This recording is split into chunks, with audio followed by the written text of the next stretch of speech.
feeling like you're just drowning in information sometimes. Like, Yeah. you wish you could just get the main points, the real core of it, without wading through everything. Yeah, that's kind of the dream, isn't it? And that's what we try to do here. Welcome to the deep dive. We take all that source material you've gathered and, well, we dive deep. We pull out the essence for you. It's like your personal shortcut to getting up to speed, often finding connections you might not expect, those little aha moments. And today, wow, you've given us some really fascinating stuff to dig into. Excerpts from Frater U.D.'s High Magic 2 Expanded Theory and Practice. Mm-hmm. And it's quite a mix, isn't it? We've got everything from, yoga and meditation practices to Kabbalah and even demonology, a really broad spectrum. Definitely. It covers so much ground, physical stuff, mental stuff, Yeah. history, rituals, it's all in there. So our mission for this deep dive is basically to pull out the key ideas, the practical techniques, and the historical context Frater U.D. presents. We want to give you that solid overview, fast and thorough, and maybe spark some new thoughts along the way. Ready to jump in? Let's do it. First up, maybe a slightly unexpected link. Magic and yoga. Right. The text brings us up early on, and it's not about, contorting yourself into impossible shapes. No, exactly. It quotes Patanjali the idea of asana, the posture, being steady and comfortable. It actually warns beginners against forcing it. So the real point is more about inner focus, even if your body's complaining a bit. Precisely. It's about learning to keep your attention inward, centered, even with distractions. That skill, called pratyahara, withdrawing the senses. It's vital in magic, too. You need that mental discipline. Okay, that makes sense. Training the inner gaze, you called it. And the book even gives an energy exercise. Yeah, a basic energy circulation technique. It draws from Chinese acupuncture, Taoist yoga. But it's not about creating energy. No, that's a key point. The energy, the chi, it's already there. The exercise is about consciously intensifying it and steering it, learning to direct the flow. Like learning to navigate a current that exists already makes it feel more achievable. Right. And the end goal seems shared, cultivating a mind that's ready for deep contemplation, whether that's for magic or mysticism. Okay, so building on that foundation, the text moves into these periodic spiritual exercises. Voluntary asceticism. Mm-hmm. This is where magicians intentionally undertake periods of abstinence. For what purpose? Power, insight. All of the above, really. Power, insight, spiritual development, even purification. The text gives a 4-week example schedule. Oh, okay. How does that work? Well, it ramps up. Week 1 is just sexual abstinence, physical, mental, even autoerotic, complete focus away from that. Just week 1. What about week 4? Week 4 is much stricter. Abstinence from stimulants, drugs, parties, casual socializing, plus the ongoing sexual abstinence, and cutting food intake roughly in half, assuming it's safe to do so. Wow. That sounds incredibly demanding. It is, but the text emphasizes that the real benefits often show up after the period is over, like a delayed effect, a recalibration. Interesting, like hitting a reset button, mentally and physically. Okay, let's shift gears. What about mirror magic? That sounds very classic magic. It is, yeah. Mirrors have a long history in magic. The text gets into practical techniques, like using condensers. Condensers. Like crystals or charged items behind the mirror. Right, to help focus energy. Or, alternatively, putting magical symbols directly on the mirror frame. What kind of symbols? Personal glyphs, planetary or elemental symbols, sigils. The idea is they act like triggers for the subconscious. Bypassing the conscious mind to help with things like clairvoyance or astral travel. Exactly. And the book really emphasizes ritually charging the mirror for specific tasks. Right. Like a moon ritual to charge it for intuitive viewing, or a Mercury ritual for gaining insights. You could even do elemental charges for air or water. And there's a whole 5-week charging process example, too. Yeah. Moon, Mercury, water, air, then sigil work with sex magic. That's layering intentions. It is, though the text does acknowledge the debate. Is it the ritual charge or just repeated use imprinting on the subconscious? Which side does it lean towards? It seems to favor the intentional charging while acknowledging the imprinting effect happens too. Okay. And beyond scrying, what about using mirrors for, like, telepathy? Yes, but with a specific approach. It suggests transmitting series of images, not just single symbols or words. How would you do that? By vividly replaying a memory or a scene in your mind while looking into the mirror, projecting a kind of conscious hallucination onto it. And then it gets even wilder. Parabolic mirrors, projecting energy. Yeah, this part is pretty dramatic. Using parabolic mirrors to focus energy for healing or destruction or influencing people. The text compares it to a laser pistol or doing astral surgery. A laser pistol, that's quite an image. Powerful stuff, potentially. It certainly paints a picture of focused will and directed energy in advanced practice. Okay, moving on. Mudras, gestures, god forms. Mudra means holy gesture, right? Yes, from Sanskrit. So we're talking about specific hand signs, finger positions, even whole body postures that hold magical power. Like a physical language for the subconscious. Kind of, yeah. And even assuming a god form, visualizing yourself embodying a deity, is seen as a type of mudra, like a posture of power, an asana. And these can help achieve gnosis, that magical trance state. They're tools to facilitate entering that altered state. The text gives a couple of examples. Like opening the veil. Right. Palms together, fingertips touching, then quickly pulling them apart, visualizing tearing open a veil. It's a gesture to initiate contact with the subconscious. And closing the veil at the end of a ritual. Exactly. Similar start, then hands come back together, symbolizing closing that connection, returning to normal awareness. Fascinating how physical actions are tied to inner states. Now, magic in the Bible. This could be controversial. It definitely is. The text points out how mainstream theology often dismisses magic as superstition while calling biblical miracles faith. But the Bible itself, well, it has examples that look very magical. Like Solomon or Moses, whose powers seem pretty magical, predating later grimoires. For sure. And the text gives specific instances. Ezekiel condemning women hunting souls with pillows and kerchiefs. Which suggests not magic. Binding souls. That's the interpretation offered. It also mentions Old Testament witches tying souls to ribbons, or Jezebel's link between whoredoms and witchcraft. Even King Manasseh, despite divine disapproval, practiced magic, divination, mediumship. Right. And even simpler things like Leah using mandrake for fertility in Genesis. Some might call it folk medicine now, but the magical context was likely strong then.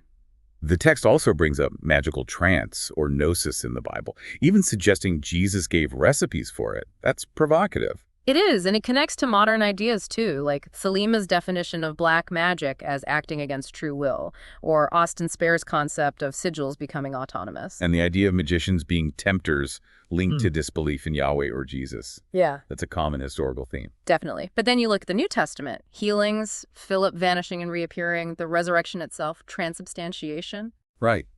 The resurrected Christ appearing, eating, vanishing. It feels very supernatural, if not explicitly magic in the modern sense.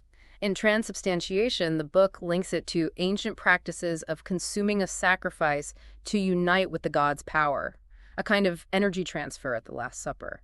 So the author suggests rereading the Bible with a magical perspective could be revealing. Yes, hinting at shamanic or Egyptian connections explored later in the book. Definitely food for thought. It certainly challenges standard views. Okay, let's shift to Kabbalah, an introduction to the practical side. Right. Traditionally seen as needing initiation, but the text outlines the three basic disciplines of the written Kabbalah. Gematria, Notarikon, Temura. Let's start with Gematria. Okay. Gematria is about assigning numerical values to Hebrew letters and words. And finding connections between words with the same value. Exactly. The idea is that shared value implies a shared essence, and meditating on these links reveals deeper meanings. Needs a bit of Hebrew knowledge, presumably. Right to left, consonants mainly. That's the context, yeah. Though vowel correspondences in Gematria are apparently more like guidelines. Got it. And this feeds into the tree of life diagram. The tree is like the central map for understanding these correspondences, cosmic and personal. But importantly, the book stresses practical experience over just theory. Don't just speculate, do the work. It lists some Sephiroth. Kether, Chokmah, Geburah, Gedula. Hud, Netzach, Tifereth, Yesod, Malkuth. Oh. The key points, yeah. Okay, circling back to the magic mirror, using it for astral travel. Yeah, the text says this is a pretty common application. It describes projecting visualized colored rays. Color corresponding to planetary energies, like red for Mars, orange for Mercury. Red for harm, maybe orange for healing as examples. But interestingly, it suggests projecting a specific sigil might be more effective. A sigil for the person's death chakra, without focusing on the intent during projection. Exactly. Let the subconscious symbol do the heavy lifting, and for longer-term influence, maybe target other chakras, like the crown, to create a sort of morphogenetic field. Morphogenetic field. Okay, Right. So moving on to initiation. How does one get initiated in these practices? The text outlines several ways. There's initiation through instruction, the classic guru-student model. Okay, yeah. Initiation through revelation, sudden personal insight. But the text warns this can be hard to validate, risk of self-deception. Makes sense. Then there are formal rites. Right. Initiation by rite of transformation often involves symbolic mystical death for deep change, common in higher grades of magical orders. And just figuring it out yourself. Initiation through experience, yeah. Individual experimentation. And be powerful, but maybe less systematic.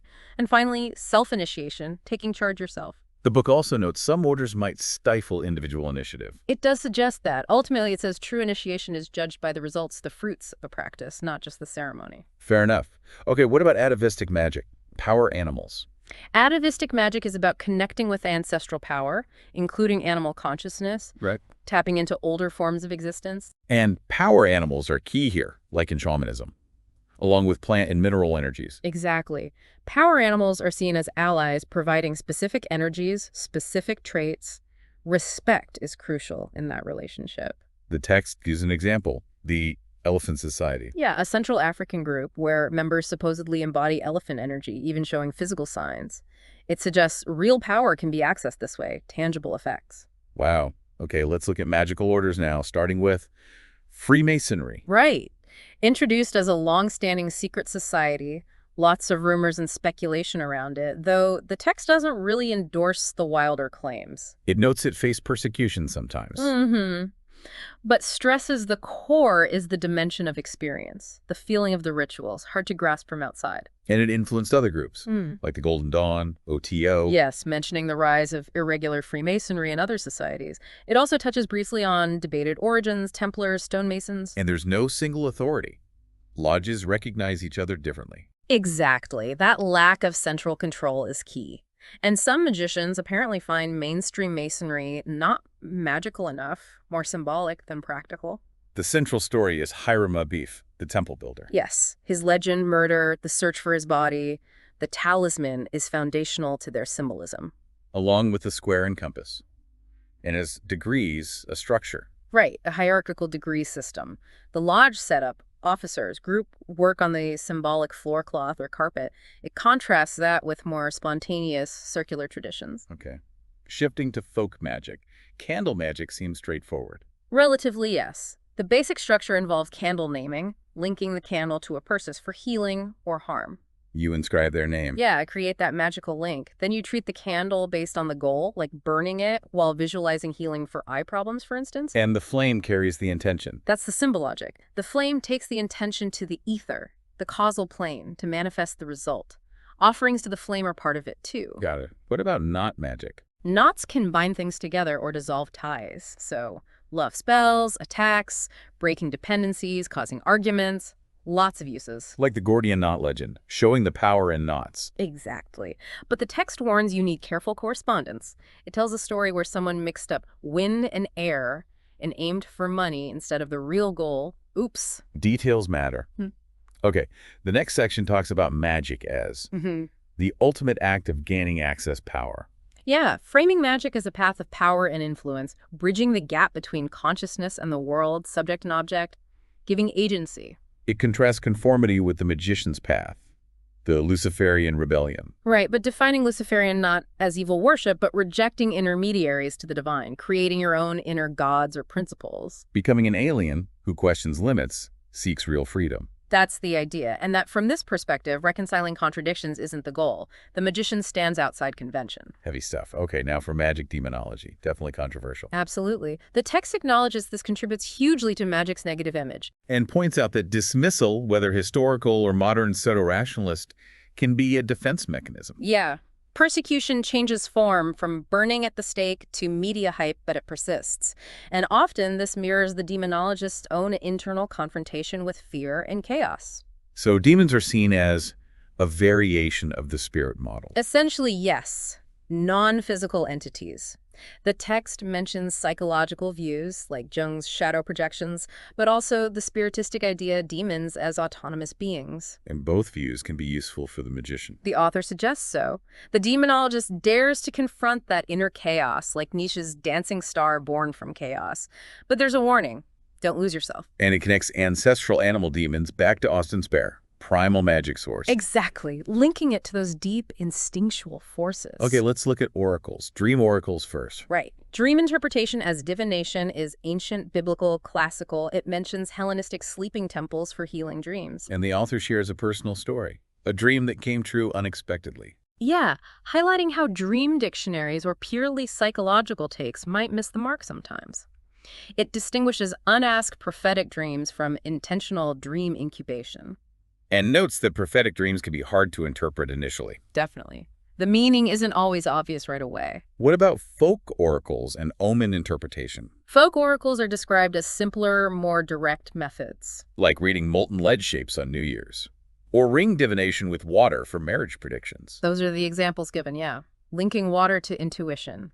Omen interpretation is different. It's about consciously reading meaning into unusual events. Requires observation. How's that different from superstition?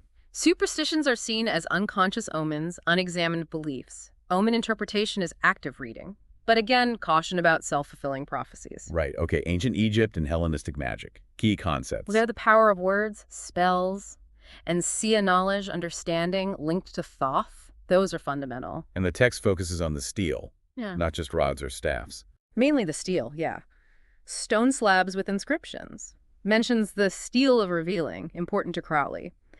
And Austen Spare's modern take, using everyday objects as personal stelae, gateways for trance. So a steel is like a personal grimoire, mnemonic and magical tool. That's the idea. The text encourages actually making and working with them. Now for a specific grimoire, the Book of the Sacred Magic of Abramelin the Mage. A very influential one. Translated by Mathers, Crowley believed strongly in its authenticity. Might have Christian mystical influences. And its main focus is the Holy Guardian Angel. That's the central concept, yes. Though the idea of a personal guiding spirit wasn't totally new. It emphasizes internal initiation, early growth of power, differing from some ceremonial magic. But it's known for being intense, difficult. Extremely. The text shares anecdotes, potential disturbances during the operation, like Crowley at Boleskine or the Peterson couple in Germany. Cautionary tales. Even Jung was interested early on. Wow. Okay, back to folk magic. Incantations and spells. Right. The text notes the etymological links. Speaking, singing, chanting, incanting, bewitching. All related. Language as power. Effectiveness depends on the words and the magician's state of mind. Both are key. It mentions exorcism as ancient healing magic, based on the spirit model, involving chanting, invoking spirits, fixed gaze, potentially inducing hypnosis. And written spells. Right. Eaten or put in amulets. Also common practices mentioned. What about sun magic? Liber Resh. Crowley's Liber Resh Vel Helios, a classic daily practice, 4 adorations to the sun, sunrise, noon, sunset, midnight. Facing the sun, specific signs, specific words, hail unto thee. Exactly. The text prefers using actual solar times over clock time. Says it's good for absorbing healing energy. Okay, let's revisit Abramelin and the Holy Guardian Angel, but now through clan animals. Yes, a fascinating distinction. Clan animals are presented as different from power animals, more like totems, maybe less defined, representing ancestral lines. And the text mentions an ethnologist experiencing involuntary clan animal initiation. Suggesting a deep, perhaps subconscious link to older traditions. And unlike power animals, you can't force clan animal initiation. The animal chooses. So how does this relate back to the Holy Guardian Angel? It re-examines the HGA concept through this lens, noting Abramelin might have fewer theological assumptions than it seems. It quotes the text on the angel's role guidance, power over spirits. Contacting the HGA is linked to accepting your true will, your thelema. That's the connection made. And the clan animal's form is seen as a sort of compromise for human understanding, dissolving in deep trance. The sheer effort of the Abramelin working is seen as part of why it works. That's suggested, and it links civilization to potentially losing touch with this ancient animalistic knowledge that can be reaccessed. Deep stuff. Okay, another order. Frater U.D, the FS. A modern German order, founded in 1926 by Gregor A. Gregorius, notable for not making grand historical claims or forging charters, unlike some others. It had a history of suppression under the Nazis, but revived? Yes, suppressed and then revived in West Berlin. Its system blends Freemasonry, Rosicrucianism, Illuminism, Gnosticism, uses a degree system like Masonry knowledge, and earned ranks. And Saturn is key. The demiurge, guardian of the threshold. Right. Often linked to challenging experiences for new members, it's described as Luciferian and Gnostic Lucifer as Lightbringer, not Satan worship with Saturn as a cosmic principle. It also has a unique daimonium degree. Interesting. Then there's a case study from magical practice. Yeah, about a magician helping someone from Africa who believed his brother was cursed. It highlights different cultural views on curses and magic. And touches on that idea of irreconcilable unscrupulousness in some contexts, doing whatever it takes magically. It brings up that concept, yeah, how moral frameworks can differ drastically. Then, importantly, recognizing a magical attack. Caution against paranoia. Very much so. Falsely blaming magic can be an escape from personal issues. Real, directed attacks by competent people are apparently rare. Standard protections usually work. And be honest about your own limits. Crucial. Know what you can realistically achieve or defend against. Finally, taboos and magic. The example of tables in Thuringia. Right. How a simple table can be loaded with meaning symbol of home, used for spirit meals, shows how everyday objects and customs hold power and prohibitions in folk traditions. Wow, okay. We have covered an incredible amount of ground. From yoga's inner focus to complex rituals, biblical magic, different orders. It really shows the sheer breadth of Frater U.D.'s work in these excerpts, doesn't it? We've seen unexpected links like yoga and magic, tackled tough subjects like demonology, always trying to grasp the perspectives. Yeah, and for me, seeing those biblical examples framed magically, or how orders like the FS blend different traditions, it definitely makes you think differently, challenges assumptions. And this is really just scratching the surface, isn't it? A glimpse into a very rich and complex world of thought and practice presented in the source material. Absolutely. So maybe a final thought for everyone listening. After hearing all this, what does magic mean to you now? Is it internal? Yeah. External? Both? Something else entirely? Yeah, which parts resonated? The practical techniques like mirror magic, the history, the philosophy, the structure of orders like Freemasonry or the FS. Let that curiosity guide you if you want to explore more. Consider how these ideas might connect or clash with your own worldview.